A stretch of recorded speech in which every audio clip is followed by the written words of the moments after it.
তরুণ যুব সমাজকে মাদকের ভয়াবহ থাবা থেকে বাঁচাতে ঐক্যবদ্ধভাবে প্রতিরোধ গড়ে তোলার আহ্বান জানিয়ে মুন্সিগঞ্জ চর অঞ্চলে মানববন্ধন ও বিক্ষোভ মিছিল করেছে স্থানীয় গ্রামবাসী।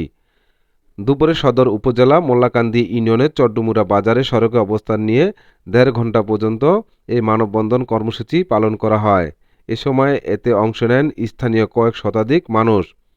ভুক্তভোগী ও ক্ষতিগ্রস্তদের অভিযোগ, দীর্ঘদিন যাবৎ চর অঞ্চলে আইনশৃঙ্খলা বাহিনীর নজরদারির অভাবে গড়ে উঠেছে মাদকের অভয়নগর। এতে বিপথগামী হয়ে মাদকাসক্ত হয়ে উঠেছে তরুণ প্রজন্ম। ফলে বিভিন্ন পরিবারে দেখা দিয়েছে অভাব অনটন। শীঘ্রই চরাঞ্চলে মাদক বিরোধীর সাথে জড়িতদের আইনের আওতায় আনার আহ্বান জানিয়ে বিক্ষোভ মিছিল করে। পরে মানববন্ধন শেষে বিক্ষোভ মিছিল করেন স্থানীয়রা। এ সময় ওই এলাকার চিহ্নিত মাদক ব্যবসায়ী ও একাধিক মামলার আসামি শরীফ মীর, জরিনা বেগমকে দ্রুত গ্রেপ্তার করে আইনের আওতায় আনার জোরদার দাবি করেন স্থানীয়রা। বলা যায়, দীর্ঘদিন যাবৎ পুলিশ প্রশাসনেরও ও আইনশৃঙ্খলা বাহিনীর নজরদারি না থাকার কারণে এইসব এলাকায় মাদকের একটি ভয়াবহ পরিস্থিতি সৃষ্টি হয়েছে।